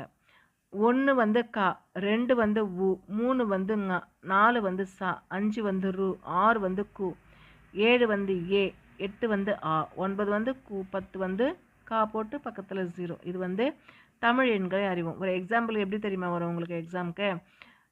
5 கொடுத்துட்டு இதுக்கான பதில் கரெக்டான பதில் என்ன அப்படின்னு கேட்பாங்க. அதில் ரு இருக்கும், ஏ இருக்கும், ஆ இருக்கும், கா இருக்கும், எல்லாம் இருக்கும். அப்போ 5க்கு என்ன கரெக்டு? ரு இருக்குதுல, இதுதான் கரெக்டு. இந்த மாதிரி கேள்வி கேட்டால் எழுதுறதுக்கு நமக்கு தெரியணும். மூத்த மொழியான தமிழ் கணினி, இணையம் போன்றவற்றில் பயன்படுத்தக்கூடிய வகையில் தான் புது பொலிவோடு அமைஞ்சிருக்கு. இதில் இந்த கணினியில் கூட நம்மளால் தமிழ் மொழியை வச்சு கற்க முடியும் அப்படிங்கிறது நமக்கு பெருமை தான். தமிழ் மொழியுடைய வளமைக்கும் வளர்ச்சிக்கும் பங்காற்ற வேண்டியது நம்மளுடைய கடமை. இது வரைக்கும் இந்த பாடம் இதில் 2000 ஆண்டுகளாக வழக்கில் இருக்கிற சில தமிழ் சொற்கள் என்னன்னு கேட்டிருக்காங்க. சொல்லு கொடுத்துட்டு அந்த சொல்லு எந்த நூலில் இடம்பெற்றிருக்கு அப்படிங்கிறது கொடுத்துருக்காங்க. வேளாண்மையில் வேளாண்மை அப்படிங்கிற சொல்லு எதில் வந்திருக்குன்னா கலித்தொகையில் 101வது அத்தியாயத்தில் இருக்குது. திருக்குறளில் 81வது அத்தியாயத்தில் இருக்குது. அதே மாதிரி உழவர்ன்ற வார்த்தை நற்றிணையில் இருக்குது 4வது அதிகாரத்தில். பாம்பு அப்படிங்கிற வார்த்தை குறுந்தொகையில் 239வது அதிகாரத்தில் இருக்குது. வெள்ளம் அப்படிங்கிற வார்த்தை 10 15வது அதிகாரத்தில் இருக்குது. முதலை அப்படிங்கிற வார்த்தை குறுந்தொகையில் 324 அதிகாரத்தில் இருக்குது. கோடை அகநானூரில் 42வது அதிகாரத்தில் இருக்குது. உலகம் தொல்காப்பியம் கிளவியாக்கம் 56ல் இருக்குது. திருமுருகாற்றுப்படை 1ல் இருக்குது. மருந்து அகநானூறு 147ல் இருக்குது. திருக்குறள் 952ல் இருக்குது.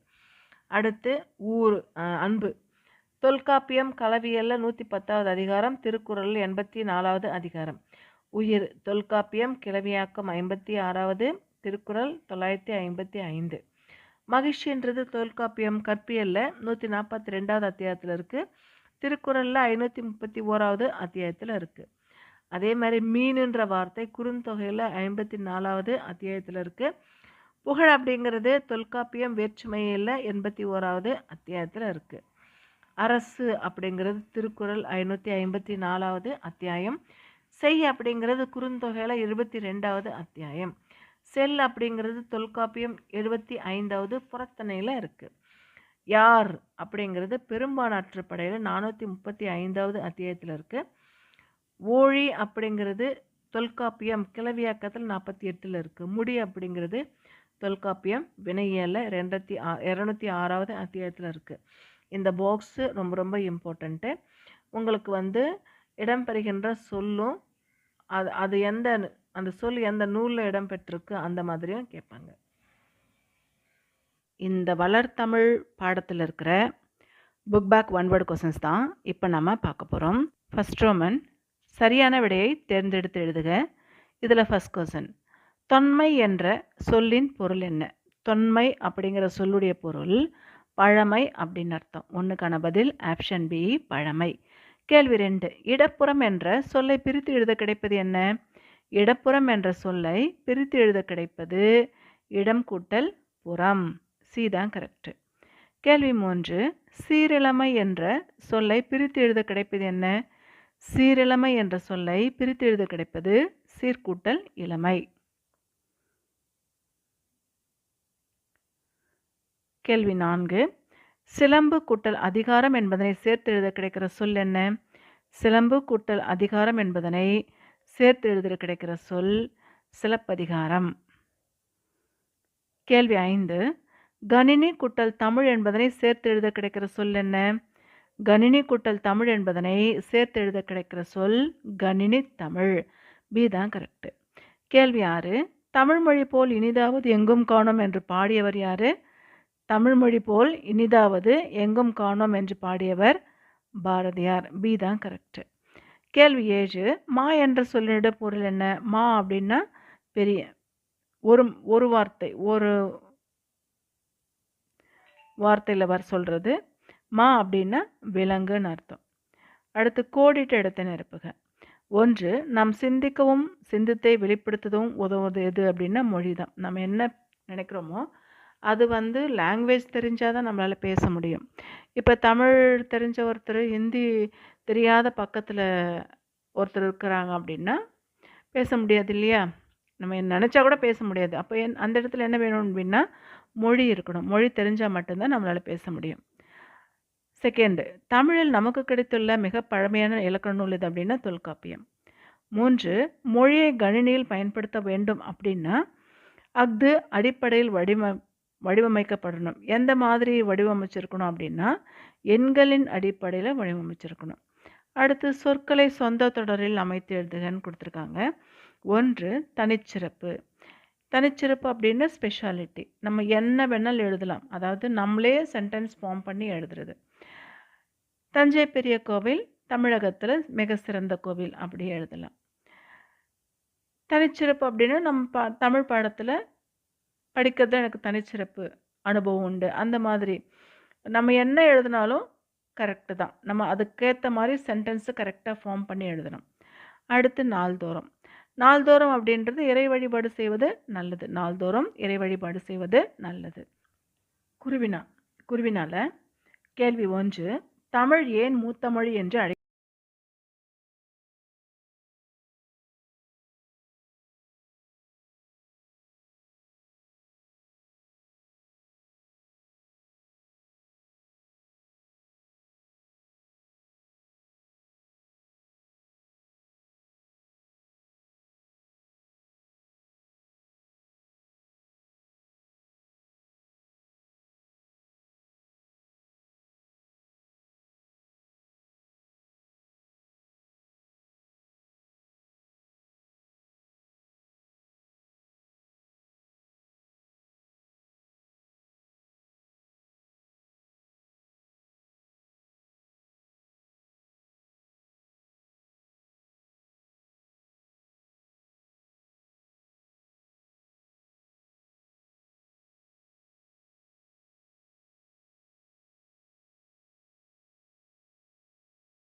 6th ஸ்டாண்டர்ட் ஃபர்ஸ்ட் டேர்ம்ல இயல் 1ல விரிவானம் பகுதியில கனவு பலித்தது இந்த கடிதம் தான் இன்னைக்கு நம்ம பார்க்க போறோம்.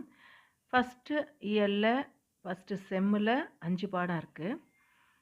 இது 4வது பாடம் இது. இந்த 4வது பாடம் கனவு பலித்தது. இது கடிதம். அத்தை, மருமகள் இவங்க 2 பேருக்குள்ள இருக்கிற கடிதல் மூலமாக உரையாடல் தான் இது. நுழைமுன் பகுதியை பார்த்துடலாம். பொதுவாகவே தமிழ் பிடிக்காதவங்க யாரும் இருக்க மாட்டாங்க. தமிழ்னா எல்லாருக்குமே பிடிக்கும். இதுக்கான காரணம் என்ன அப்படின்னா, இயல், இசை, நாடகம் இது எல்லாமே சந்தோஷமான விரும்பி நம்ம படிக்கக்கூடிய விஷயங்கள். இது மட்டும் இல்லாமல் அறிவியல் கூட இருக்கு. தமிழுக்கு அறிவியல் புதுசு கிடையாது அப்படின்னு சொல்கிறாங்க. ஏன்னா நமக்கு தமிழ் அப்படின்னா இதில் புராண கதைகள், அதுக்கப்புறமா சமூக முறையில் போகிறது, இதெல்லாம் நமக்கு தெரியும்.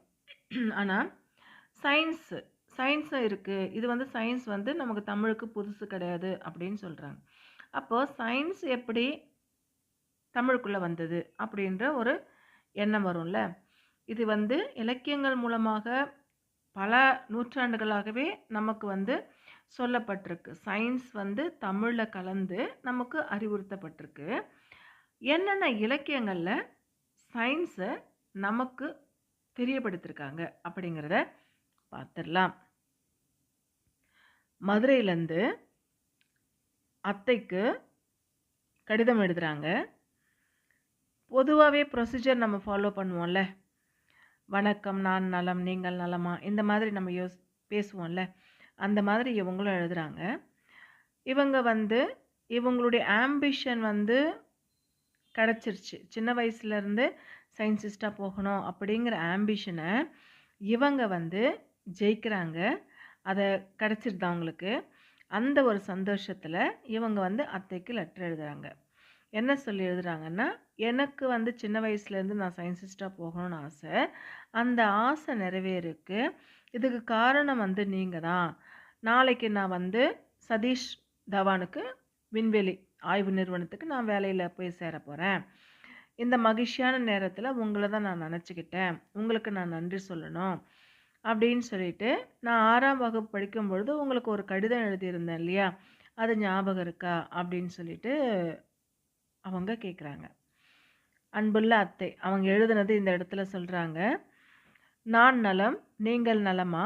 வருங்காலத்தில் உங்களை மாதிரி இவங்க அத்தை அறிவியல் துறையில் இருக்காங்க.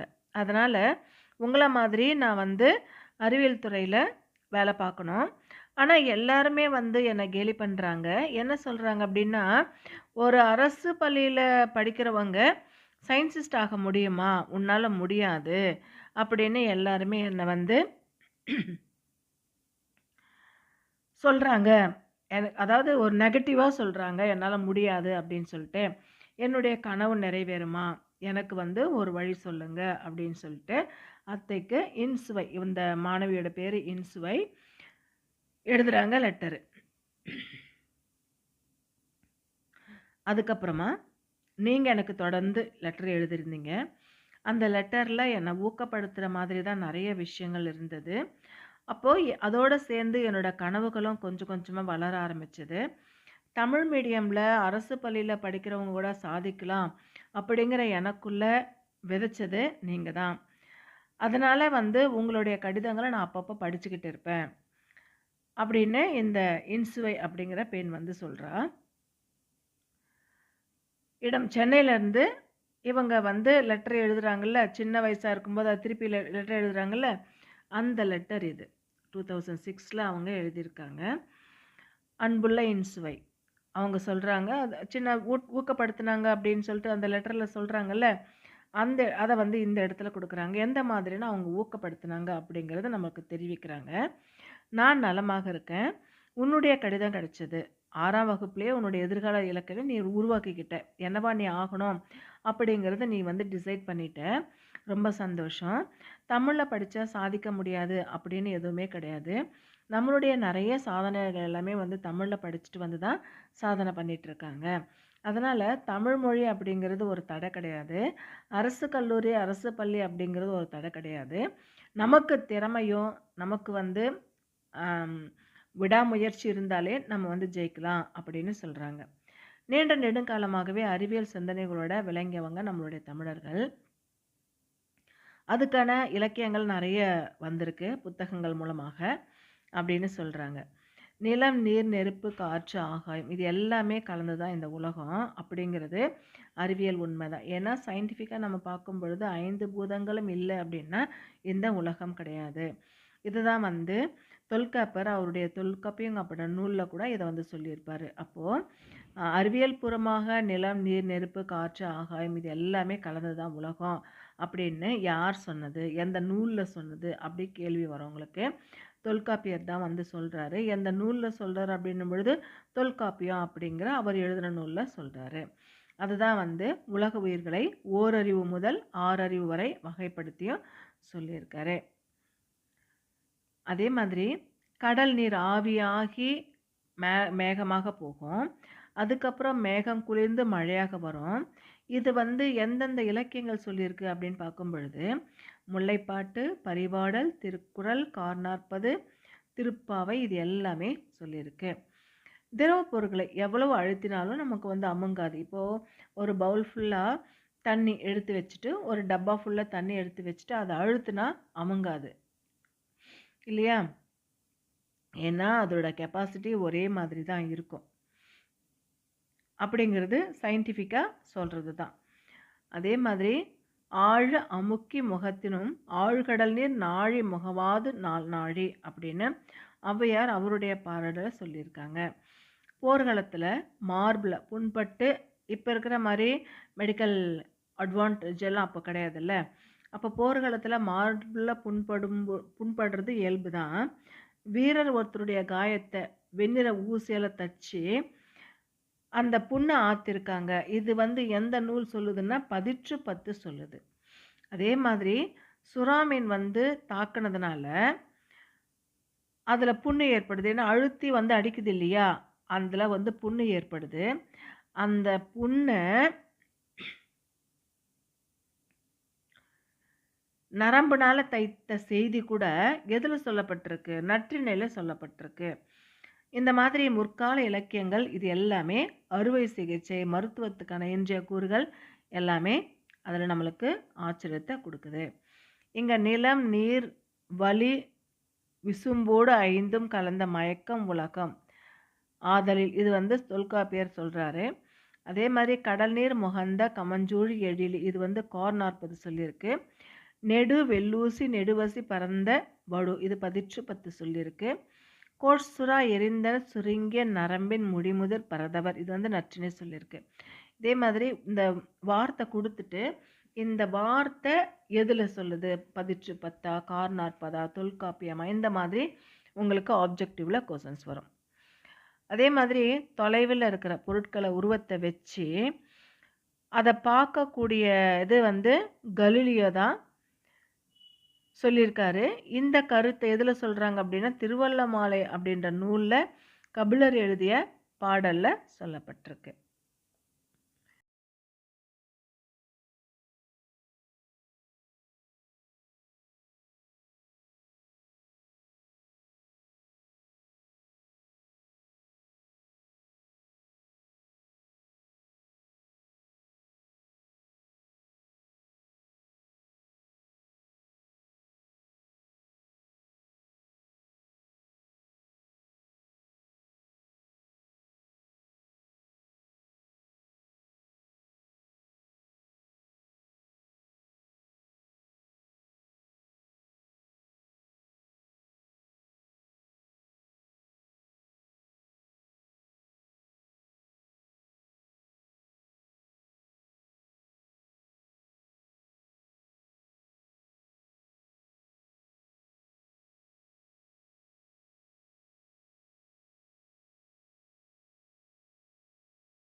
தமிழ் எழுத்துக்கள் எப்படி உருவாகுது அப்படிங்கிறத பார்க்கலாம்.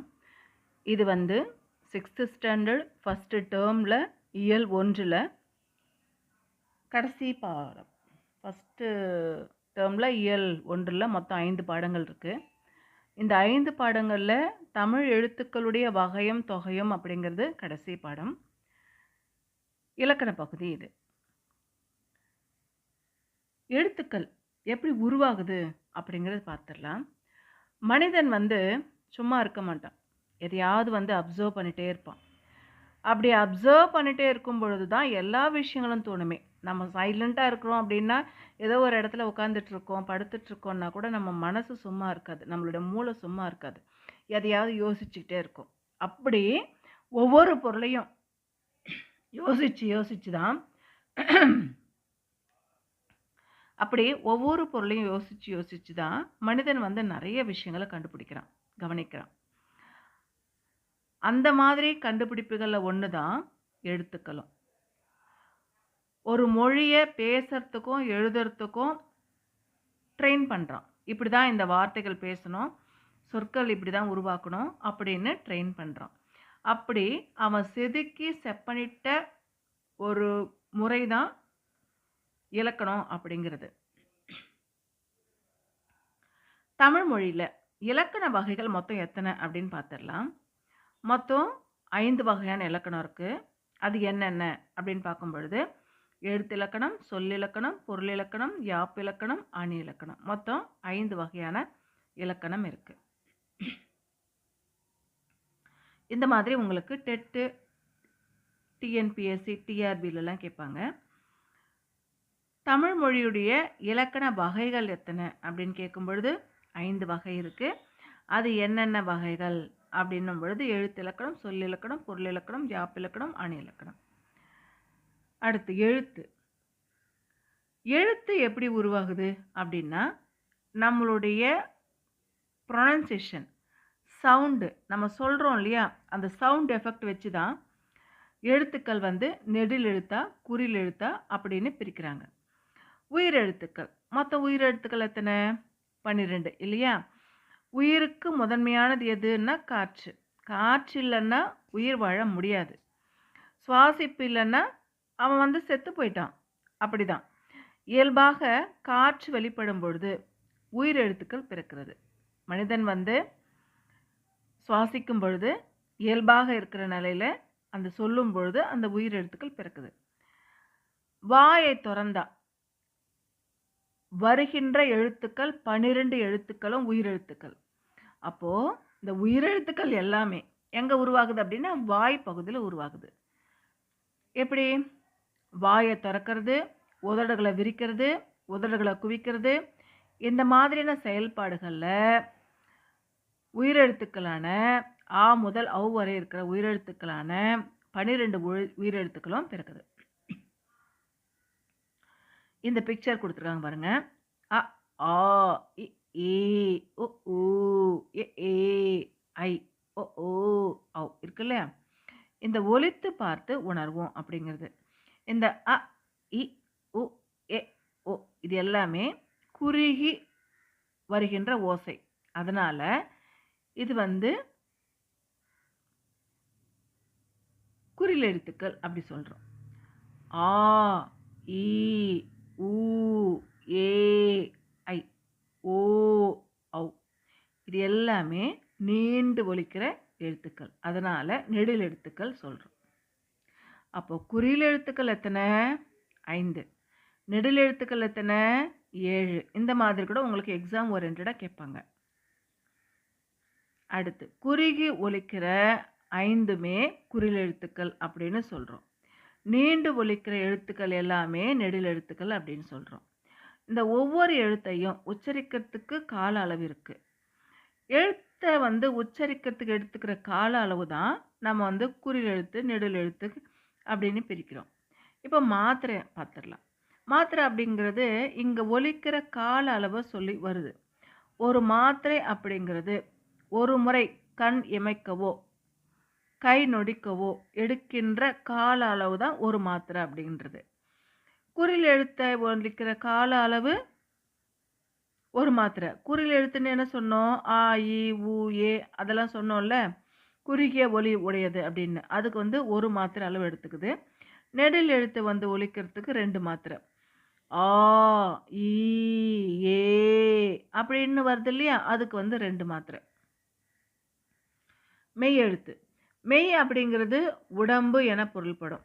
மெய் எழுத்துக்கள ஒலிக்கிறதுக்கு உடல் இயக்கத்தோட பங்கு ரொம்ப ரொம்ப முக்கியம். மெய் எழுத்துக்கள் என்னென்ன? இக்கு, இங்கு, இச்சு, இஞ்சு, இட்டு, இன்னு, இத்து, இந்து, இப்பு, இம்மு, இய்யு, இர்ரு, இல்லு, இவ்வு, இழு, இல்லு, இர்ரு, இன்னு. இது இந்த 18 எழுத்துக்களுமே மெய் எழுத்துக்கள். மெல்லினம் அப்படிங்கிறது என்ன? இங்கு, இஞ்சு, இன்னு, இன்னு, இம்மு, இன்னு இதெல்லாம் வந்து மெல்லின எழுத்துக்கள். அடுத்து வல்லின எழுத்துக்கள் அப்படின்றது இக்கு, இச்சு, இட்டு, இத்து, இப்பு, இர்ரு இந்த மாதிரி எல்லாம் கூட உங்களுக்கு எக்ஸாம்ல கேட்பாங்க. இடையின எழுத்துக்கள் அப்படிங்கிறது அது நம்ம பொதுவா சொல்லும்பொழுது ஞாபகம் வச்சுக்கிறதுக்காக கசட தப்பற வல்லினம், ஞமன மெல்லினம், எரள வரள இடையணும் அப்படின்னு சொல்வோம். மெய் எழுத்துக்களோட ஒலிக்கிற கால அளவு எவ்வளோ? அரை மாத்திரை. உயிரெழுத்துக்கள் ஒலிக்கிற கால அளவு 1 மாத்திரை. நெடில் எழுத்துக்கள் ஒலிக்கிற கால அளவு 2 மாத்திரை. மெய் எழுத்துக்கள் ஒலிக்கிற கால அளவு அரை மாத்திரை. இந்த மாத்திரை அளவு ஞாபகம் வச்சுக்கணும். ஒலித்து பார்த்து உணர்வோம். இக்கு, இச்சு, இட்டு, இத்து, இப்பு, இர்ரு இது எல்லாமே வன்மையாக ஒலிக்கிறது. வல்லினம் அப்படின்னு சொல்றோம். இங்கு, இஞ்சு, இன்னு, இன்னு, இம்மு, இன்னு இது வந்து மென்மையாக ஒலிக்கிறதுனால மெல்லினம் சொல்றோம். இய்யு, இர்ரு, இல்லு, இவ்வு, இழு, இல்லு இது வந்து வன்மையாகவும் இல்லாம மென்மையாகவும் இல்லாம 2க்கும் நடுவுல இருக்கிறதுனால இடையினம் சொல்றோம். அடுத்து உயிர்மெய் எழுத்தை பார்த்துடலாம். மெய் எழுத்துக்கள் 18ம் உயிரெழுத்துக்கள் 12ம் சேர்ந்து வர்றது தான் உயிர்மெய் எழுத்துக்கள் அப்படின்னு சொல்றோம். அப்போ உயிர்மெய் எழுத்துக்கள் எத்தனை அப்படின்னும் பொழுது 216 இந்த மாதிரியும் கேட்பாங்க. உயிர்மெய் எழுத்துக்கள் எப்படி உருவாகுது அப்படின்றும் கேட்பாங்க. உயிரெழுத்துக்களும் மெய் எழுத்துக்களும் சேர்ந்து உயிர்மெய் எழுத்து உருவாகுது. இந்த உயிர்மெய் எழுத்துக்கள் மொத்தம் எத்தனை அப்படின்னா 216. மெய்யோட உயிர்க்குறில் சேர்ந்தா உயிர்மெய் குறில் தோணுது. மெய்யோட உயிர் நெடில் சேர்ந்தா உயிர்மெய் நெடில் தோன்றுது. அதனால உயிர்மெய் எழுத்துக்களையும் உய்மெய் குறில் உய்மெய் நெடில் அப்படின்னு 2 வகையா பிரிக்கலாம். அடுத்து ஆயுத எழுத்து பார்த்துடலாம். தமிழ் மொழியில உயிர் மெய் உயிர்மெய் எழுத்துக்கள் தவிர தனி எழுத்து ஒன்றும் இருக்கு. அது என்ன அப்படின்னா ஆயுத எழுத்து. ஆயுத எழுத்தை ஒலிக்க தேவைப்படுகின்ற கால அளவு அரை மாத்திரை. இப்போ மெய் எழுத்துக்கள் எப்படி ஒலிக்கிறதுக்கு அரை மாத்திரை தேவையோ அந்த மாதிரி ஆயுத எழுத்தையும் ஒலிக்கிறதுக்கு அரை மாத்திரை தேவைப்படுது. உங்கள் பெயர் மற்றும் உங்கள் நண்பனுடைய பெயர்களுக்கான மாத்திரை அளவை கண்டுபிடி அப்படின்னு கொடுத்துருக்காங்க. உங்களுடைய பேரை வச்சு இப்போ க, பி, ல, இர் இருக்கு இல்லையா? இந்த மாதிரி பிரிக்கும் பொழுது எவ்வளோ மாத்திரை அளவு வருது? கா, பி, ல எல்லாருக்கும் ஒரு மாத்திரை. இருக்கு ஆஃப் மாத்திரை. மெய் எழுத்து இல்லை அதனால் ஆஃப் மாத்திரை. 3 மாத்திரை முடிஞ்சிருச்சு.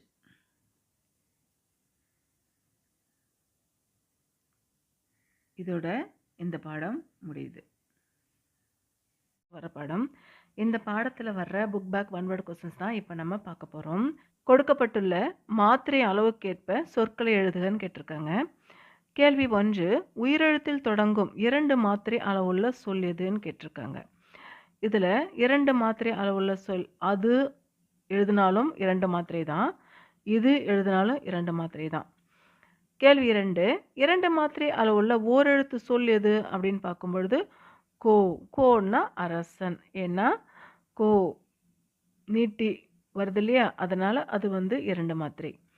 கேள்வி 3 ஆயுத எழுத்து இடம்பெறும் 2½ மாத்திரை அளவுள்ள சொல் எது அப்படின்னு பார்க்கும்பொழுது அஃது இஃது இது எல்லாமே 2½ மாத்திரை தான்.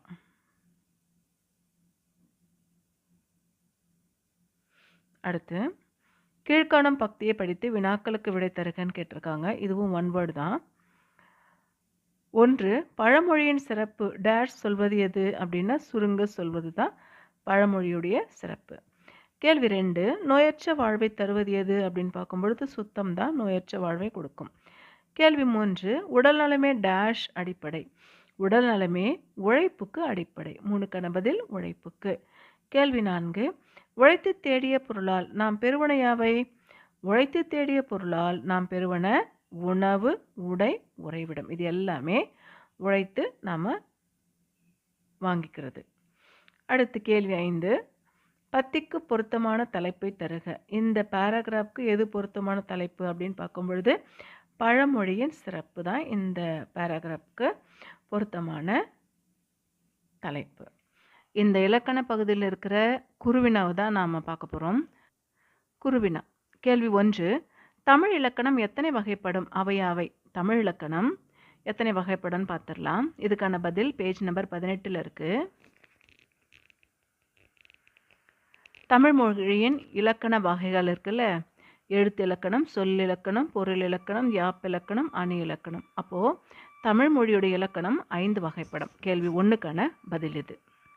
கேள்வி 2 மெய்யெழுத்துக்களை மூவ இனங்களாக வகைப்படுத்தி எழுதுகன்னு கேட்டிருக்காங்க. இதுக்கான பதில் பேஜ் நம்பர் 19ல் இருக்கு. மெய்யெழுத்துக்கள் இருக்குல்ல, இது மெல்லினம் இங்கு, இஞ்சு, இன்னு, இன்னு, இம்மு, இன்னு. அதே மாதிரி வல்லினம் இக்கு, இச்சு, இட்டு, இத்து, இப்பு, இரு. இடையினம் இய்யு, இரு, இல்லு, இவ்வு, இழு, இல்லு. கேள்வி 3 தமிழ் எழுத்துக்களுக்குரிய மாத்திரை அளவுகளை குறிப்பிடுகன்னு கேட்டிருக்காங்க. இதுக்கான பதில் பேஜ் நம்பர் 19ல் இருக்கு. மெய்யெழுத்துக்கள் ஒலிக்கும் கால அளவு அரை மாத்திரை. இதுதான் 3வது கேள்விக்கான பதில். இந்த பாடத்தில் குருவினா மட்டும்தான் கொடுத்துருக்காங்க. 3 குருவினா அதை இப்போ பார்த்துட்டோம்.